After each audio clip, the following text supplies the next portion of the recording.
Hello friends, welcome back to my channel. I'm Steph, and if you're new here, I'm Steph. So guess what? This is the last episode of Read It Down.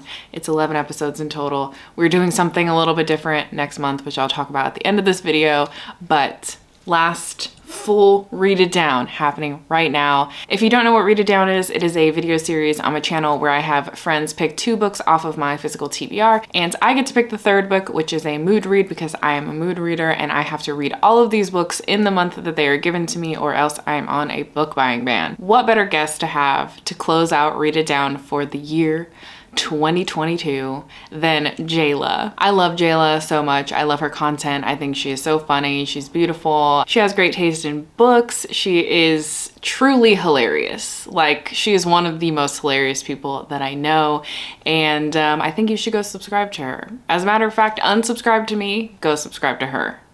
Because if you think I'm kind of funny, wait till you meet Jéla. The best part about this is that Jéla and I have similar taste. Like, we end up overlapping on some things, but for the most part we read vastly different things, and I'm gonna be honest, I don't have a clue what she would have picked for me.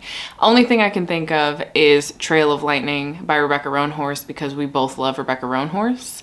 That's like my #1 guess and probably my only guess, but if I had to pick another one, I do still have 2 Silvia Moreno Garcia books on my TBR, and she is also a big fan of Silvia Moreno Garcia. So I have Untamed Shore and The Beautiful Ones, I think is what it's called. Those are my guesses. I feel like I'm wrong because I'm pretty sure she hasn't read either of those, but let's find out what Jéla picked for me. Hello, Stephanie. Thank you so much for allowing me to be a part of Read It Down. I'm honored to be here. I truly don't know if you're going to be able to guess any of what I've picked out for you because it's a bit of a hodgepodge. I noticed while I was looking at your TBR that while I think we do have similar interests, you read just a lot more fantasy, a lot more literary fiction, stuff like that. Luckily, 2 of my favorites did end up being on your shelf, so those are the ones that I'm going to go with, which is kind of the point of the whole thing, right? So the first favorite that was on your shelf that I definitely need you to read, and I'm surprised you haven't read it honestly already, is Severance by Ling Ma, which is a story about a young Asian American woman who works in publishing in New York, which, hey, I'm not Asian, but is kind of something that really hit home for me, which is why I really wanted to read it.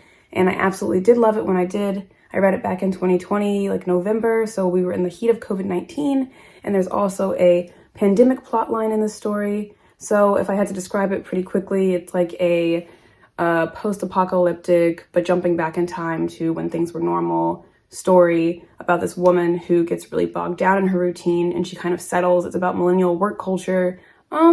Probably not the best summation of it. Definitely think that as an intellectual yourself, you were going to love it and hopefully give me some insight, because I'm not the best at critically reading things. And then, completely on a different scale, much lighter in some ways, is Felix Ever After by Case and Calendar. This is a book that I also read in 2020, I want to say. Maybe 2020? No, 2020. And it's just about this young trans teen named Felix who is minding his business going to this art school in New York. Hey, maybe that's my thing, New York. I mean, it's not, but maybe. Basically, the story kicks off here when someone outs Felix in a very public way, like by dead naming him and posting pictures of him before his transition and things like that.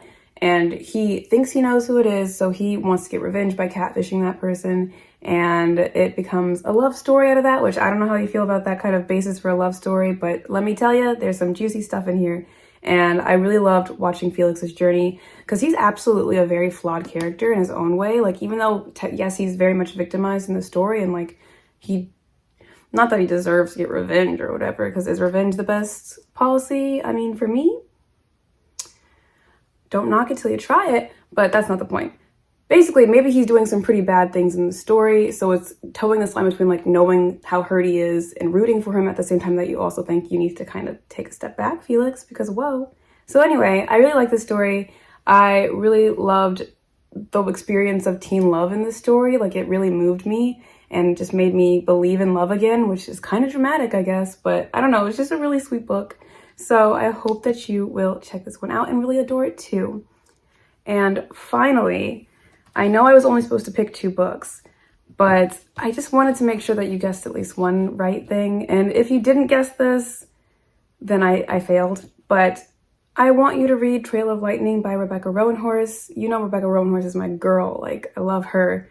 Embarrassingly, I actually haven't read this story yet, but like, we don't have to talk about that. I want to read it, and I know that I'm going to love it when I do read it. Anything she writes is going to be fantastic. And I know just off of the premise of this, which is a Native American woman fighting monsters in a post-apocalyptic world, it's also Indigenous Heritage Month this month. So hopefully that doesn't date your video. If it does, you can cut it out. But I think this would be a prime time to read this because an Indigenous author, an Indigenous character, and a fantastic story, I hope. We'll see. But anyway, those are my books. You don't have to read Trail of Lightning, obviously, but I would implore you to do so. I gave you some pretty small books here, so I think that it's doable, but no pressure. Anyway, love you. I hope you enjoy the books, and I can't wait to watch this video. Bye. Even Jéla knew I couldn't guess it. Okay. So I only have the 2 main books here because, funny enough, I'm actually reading Trail of Lightning for a completely different video. So I won't be reading that for this video, but I already know what I'll be reading for my mood read, which actually, let me grab that. So no, I didn't guess either of these, but I'm very excited because I've had both of these on my TBR since they came out, and I think this one came out in like 2018 or 2019, and this one came out, I'm pretty sure, in 2020. Well, she said she read it in 2020, so it probably came out also in 2020, and they've been high on my TBR list. Like, I always put them on different TBRs, and I don't know, I never get to them. So I'm very excited because I'm really gonna be knocking out 2 books that have been on my TBR for a very long time. This one is like a 5-star prediction, so I'm nervous but also very excited. As for my mood read, that actually goes along with something Jéla mentioned, that it's Indigenous Peoples Month, and Kim from Native Lady Book Warrior is hosting a readathon called the SKODEN Readathon. I'm gonna be a part of some of the reading sprints, and I've made a TBR for it, and I'm kind of trying to stick to that TBR. So one of the books on my TBR, I've wanted to read it sooner rather than later, and that's Dog Flowers by Danielle Geller. This is Danielle Geller's memoir, but it is specifically focused on her parents and reconnecting with the Navajo side of her family and like learning more about where her mother came from. I don't know what I'll start with, but we'll see what's available at the library in terms of audiobooks and go from there. Skylight. What if this is just how I vlogged? Just like me in the corner, really bad. Hello, I just got home from work. Well, I say just got home. I've been home for like 20 minutes maybe. I immediately get into comfortable clothes right when I get off of work. I'm gonna be working on a bookshelf project, I guess. I'm reorganizing my bookshelves once again because I'm starting a new video series. Which hopefully you'll be seeing in December, but I have so many books that I have to read by mid-December that I think that I really set myself up for some failure. So if you don't see something new in December, then it will for sure be the beginning of January. Anyway, this update is not about any other video. It is about me starting Severance, which I did start today. I started it right before I went to work, and then on the few breaks that I had, I was reading this. This is a fairly quick read because currently I have not been able to physically read very fast, and I got through like 40 pages of this, but I did just find the audiobook. It reminds me so much of the beginning of the pandemic. I mean, it goes into an actual apocalypse, which, you know, we have not quite gotten there, but the way that this virus is spread, where the virus came from, how people are reacting to where the virus came from, and this was written in 2018, I believe. This was written in 2018. So Ling Ma was really onto something. She was ahead of her time. But yeah, this is basically an apocalypse novel. You're following our main character, which actually I don't even think they've said our main character's name name. Okay, her name is Candace Chen, and she currently lives in New York. So at the beginning of this book, she's working at this publishing company, but they outsource all of their like printing and the creation of the books in different countries. And so they're not a very good company, but she needs money, so she works here. She's not very passionate about it. She works in the Bible division. And so she's late for work one day. She comes in and everybody's in this big old staff meeting, and she kind of scoots her way in, and they're talking about this thing called the Shen fever. And the Shen fever is basically a fungal virus, so it's caught by people breathing in those fungal spores, and it causes this fever and eventually leads to death for most people. So obviously, like 60 pages in, you're just seeing the beginning effects of the Shen fever and how it's starting to spread, and people are starting to get really concerned and fleeing New York. But then you have people like our main character who are like kind of worried, but they're like, no, this is probably nothing. So I do know that this becomes an apocalypse because this opens with a prologue, and the prologue basically talks about the apocalypse. I actually really like the writing in here, and normally I'm very bothered by things not having quotation marks, and this doesn't. I think Sally Rooney does that as well.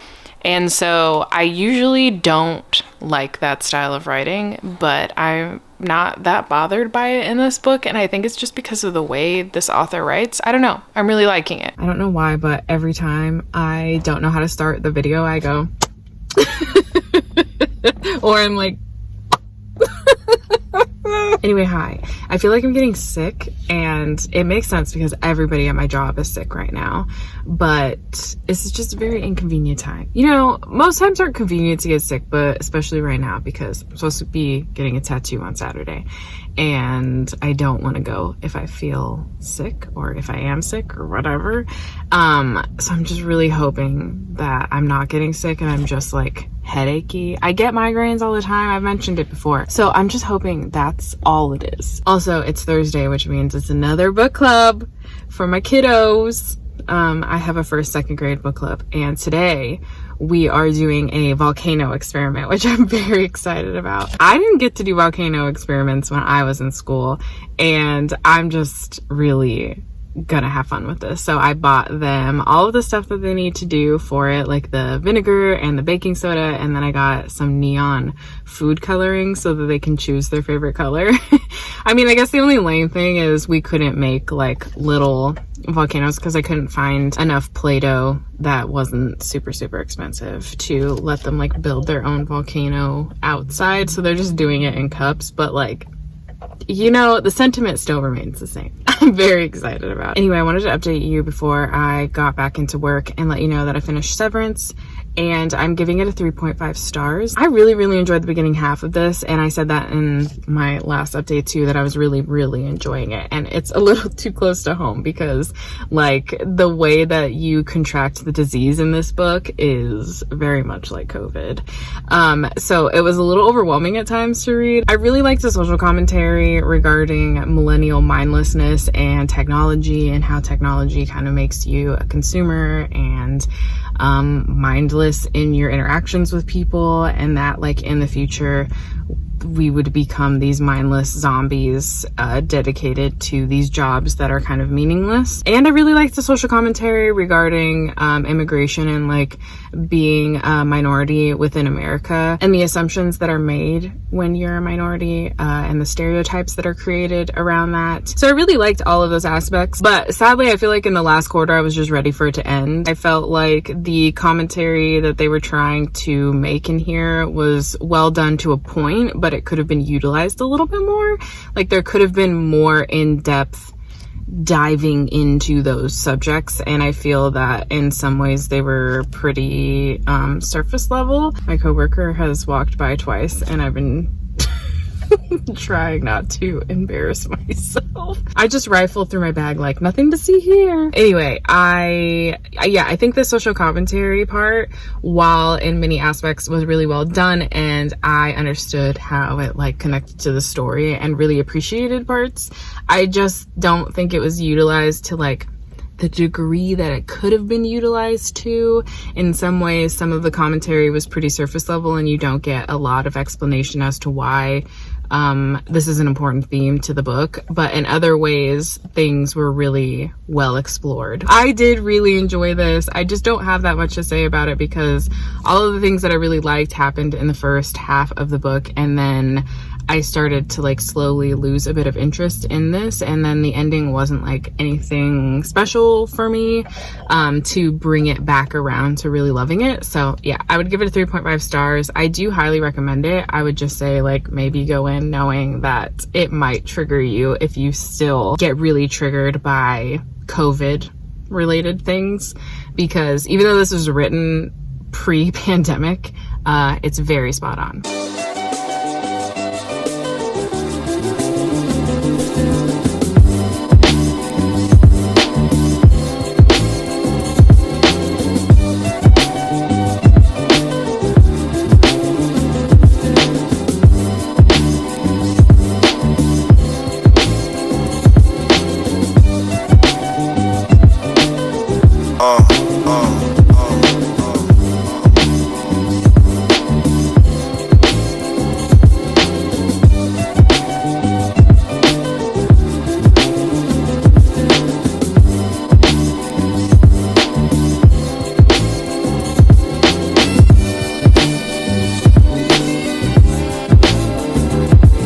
Hello. It is 8:30 right now, and I'm gonna try to organize some of this. This is definitely gonna be like a project for the next few days because you can't see what's happening down below. It's a mess. It's a real mess. I did this to myself last year trying to get ready for Read It Down, and now I'm doing it again this year for a new video series.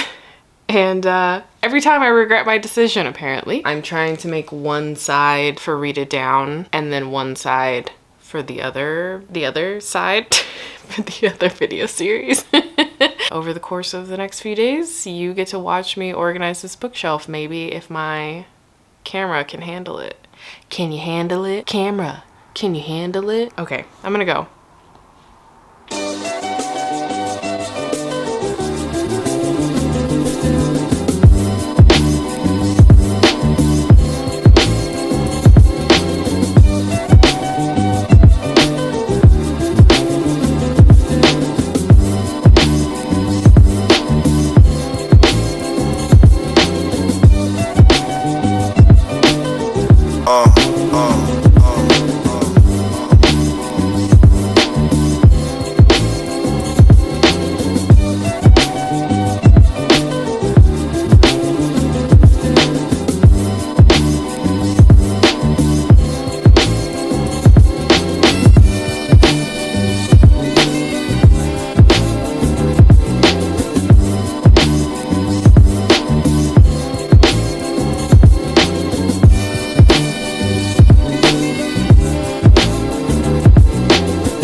You know, we gotta stop meeting here like this.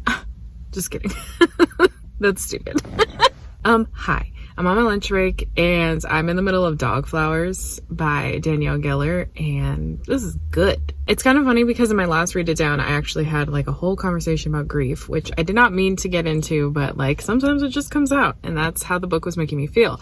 And this one, same thing. So this one also deals with grief. The main character, she's not a main character, it's literally a memoir, Danielle. So Danielle, she's writing this memoir, it's talking about her childhood, it's talking about her mother. It's specifically because her mother died, and her mother died fairly young. And Danielle found a lot of journals and like saved memorabilia of her childhood and her mother's life. And her mom and her spent most of their life separated because her mom was dealing with alcoholism. And so was her dad. But this story while it focuses on both parents, what's hitting me the most is Danielle's discussion about her mom and her alcoholism and like always trying to reconnect with her mom, and those reconnections always failing, and then her mom dying, and she's finding out so much about her mom's life after her mom died. And so there's a lot of grief surrounding that. But the thing that's getting me is Danielle talks a lot about the anger attached to losing her mom and how she wants to give her mom all of these flowery words about how she tried her best and she knew she was a good person, and she knew that if she could be the mother that Danielle needed, she would have been. But then Danielle kind of backtracks and is like, why am I not allowed to be angry after somebody dies? It's very impactful for me for like a lot of personal reasons. But yeah, I'm really, really loving this memoir, especially because of that. And like I said, my last read it down, more recently reading about grief has been really cathartic for me. But I think what's hitting me so hard is the fact that it is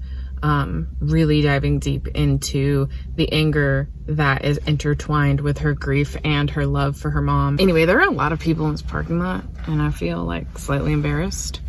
So I'm gonna put my mask on and go back into work. Hi, we're gonna make a matcha. It's my late day at work today, but I woke up early because I was getting things together for stuff that's happening in December. I have a lot of things that I'm planning for December, and I've probably like over planned myself because why not, you know? What?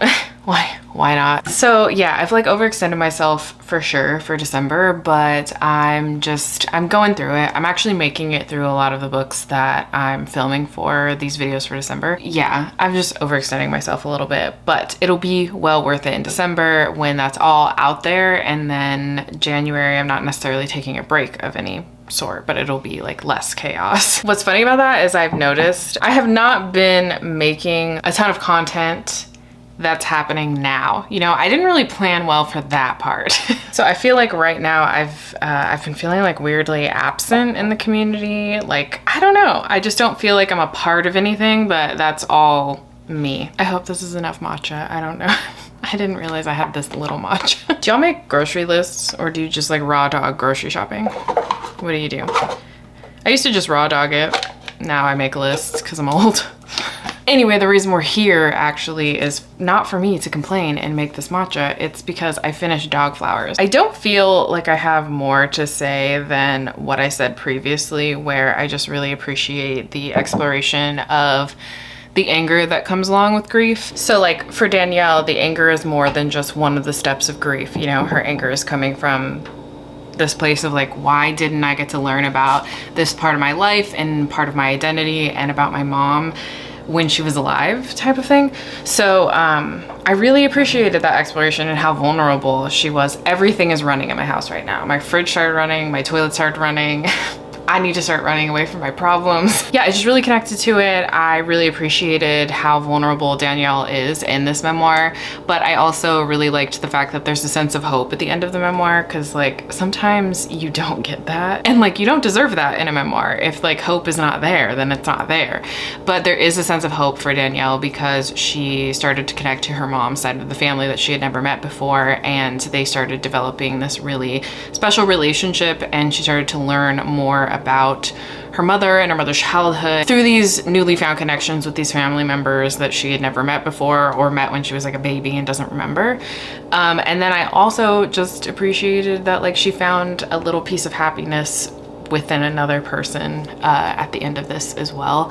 But like there's still so much trauma and things to unpack in this book. So this book obviously has a ton of trigger warnings because there's so much about intergenerational trauma, alcoholism, abusive parents, sexual abuse, depression, racism, you name it, it's pretty much there. Definitely keep that in mind going into this, but I do think this is really beautifully written. But if you're looking for a memoir that really explores mother-daughter relationships and the grief stemming from those really difficult relationships, maybe this is the book for you. I'm not saying that I go out of my way to look for things like that, but they seem to fall in my lap. I don't actually rate nonfiction, and especially memoirs. Like I'm not gonna rate somebody's life. So I'm not rating this, but I will say something about the writing style and like the structure of this book is that it almost is written in little letters or vignettes as well. So I think that's a really cool style choice based off the fact that like a lot of what Danielle is learning about her mother is through letters and like small vignettes of her mom's life almost. So I thought that was a really cool style of doing this memoir, and I enjoyed it. I think that I would totally read it again physically and annotate it. So I finished making this. I don't know if it's gonna be good. You never know. It's pretty good. I normally use vanilla, but I'm out. So I'm using maple syrup right now. And I think it needs a little bit more. I have these little hand mixers. I don't know if you could, it's an actual hand. Oh, that's definitely better. Okay, I'm gonna go. It was nice talking to you.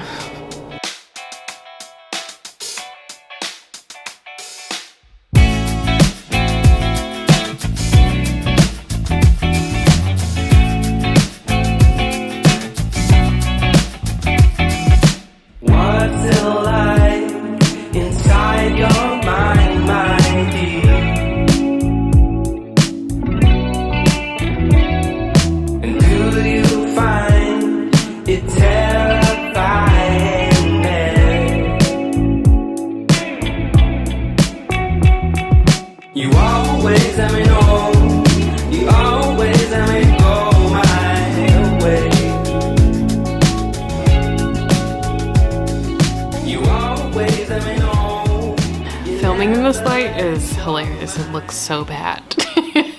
I got a package and I thought, why not show you what I got from Coco Kind, which is a skincare brand. I'm always trying new skincare, although I have my tried and true stuff that I always use, but I always like to find like a new thick night cream for the winter. I'm just gonna show you that first. They ended up giving me like a sample because I got, I think if you spend a certain amount or if you get 2 items or something, you get a free gift. So this is the Pore Refining Concentrate with Celery Superseed Complex Blurring Solution for Smooth Skin. It's a ball rolling thing. Okay. Whatever. What I actually wanted from them, which I got, was the Resurrection Polypeptide Cream, which is this stuff. I don't know if you're gonna be able to see in this lighting. Is it even gonna focus? I don't think it's gonna focus, but this is like the really thick night cream that I wanted. And then I decided to try their Ceramide Barrier Serum. I have a couple different serums that I like to go between. But this, I like the barrier serums, like the Ceramide Barrier Repair type serums. They seem to work really well on my skin. And then the last thing, I got a tinted lip shield. I'm always buying chapstick, but I especially love chapstick with SPF, but a lot of them taste disgusting. Okay, the package that I've been waiting for is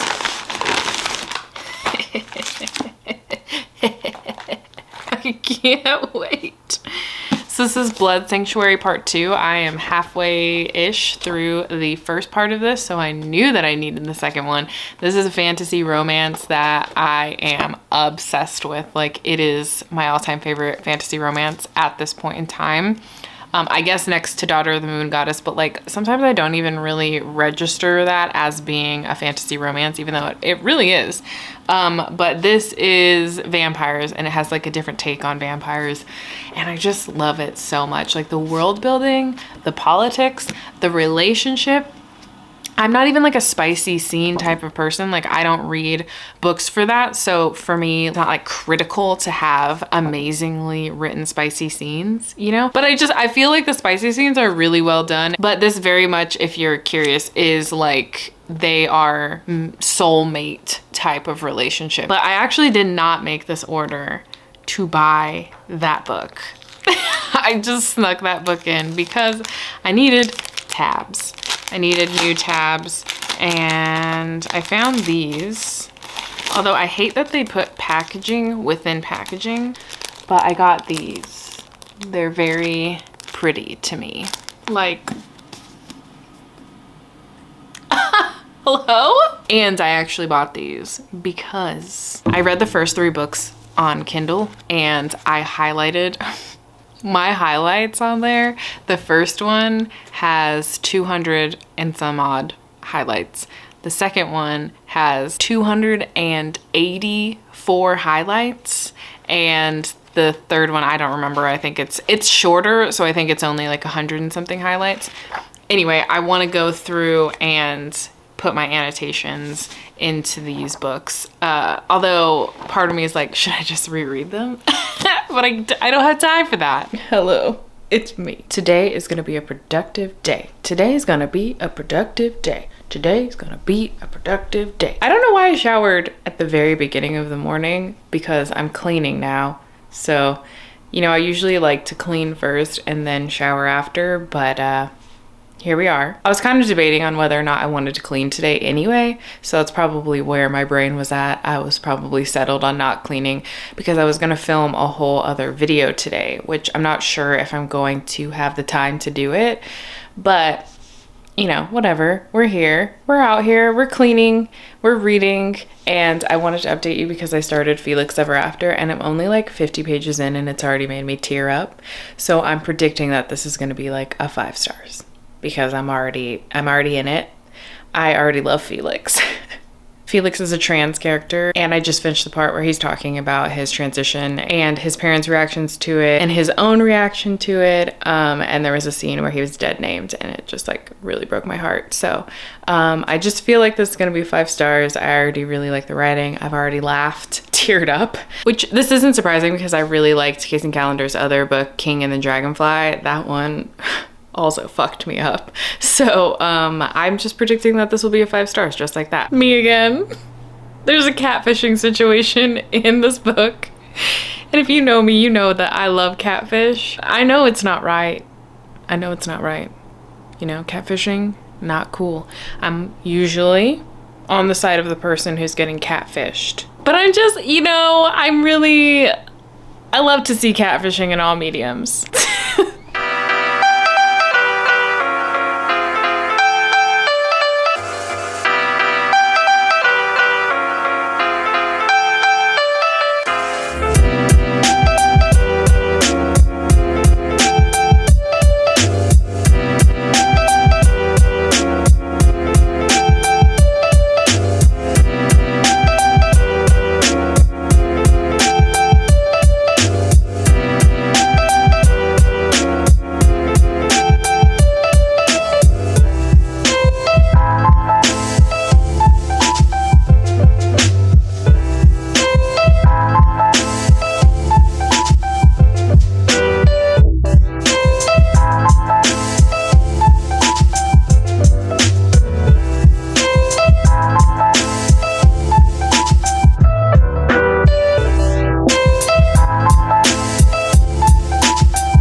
There was some stuff happening and I'm really here for it. Like I legitimately let out a scream just a second ago because I'm very much here for this. I'm so excited. I'm just nervous. I'm nervous something's about to go down, like some drama is about to happen.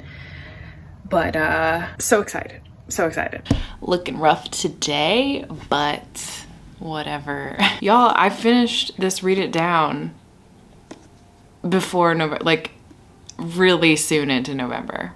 And it's really only because I have so many other books and videos that I need to get done before December. So I have been really on my reading game. I feel like Monty reads right now. You know what I'm saying? Like Monty, they're always getting through books. They're getting through like 3 books a day sometimes. And I'm like, I need to be on that level, but I don't read that fast. I really don't. And you know what? The best thing to be in life is self-aware. Anyway, a few days ago, like 2 days ago, I finished Felix Ever After. It was so good. In reality, a 4.5 stars, but I'm definitely rounding it up to a 5 stars because I just had a really good time. And this reignited my love for YA queer coming of age stories. Because like I've had whole conversations about me and YA recently. And my biggest gripe is really with YA fantasy, not so much YA contemporary, specifically queer coming of age contemporaries, but I had read a few where I was like, oh no, is this the end for these as well? But no.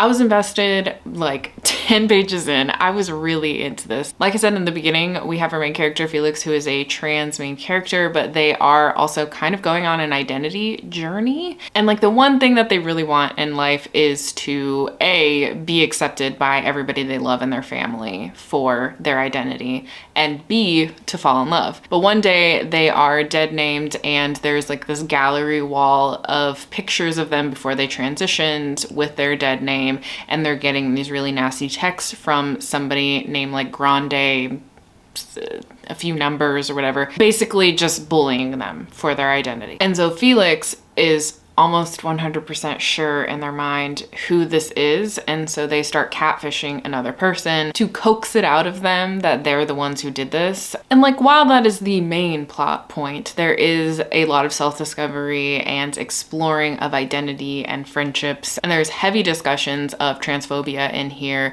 where there are characters who are actually part of the queer community who are very transphobic, and I really appreciated that discussion. But I think what made me love this book so much is obviously this exploration of identity and people being able to see themselves in books and understanding that like identity is sometimes an evolving thing, but also the fact that this book has such a sense of hope and like there is a happy ending. So it is so nice to see this happy ending and this sense of hope throughout this book, despite the fact that there are a lot of people who are transphobic and not accepting of our main character, and they're just trying to navigate that while trying to navigate their identity and falling in love.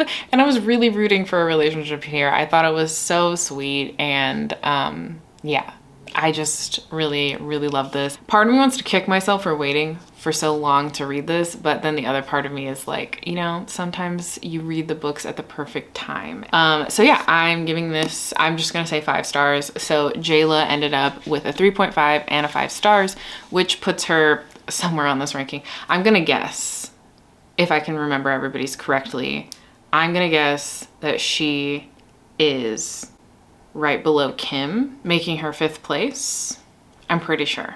Which leads me to a really exciting announcement. I have finally figured out what this ranking system is all been about, right? So I'm already working on those videos. This is part of what I was talking about earlier, where I said I have a lot of stuff planned for December.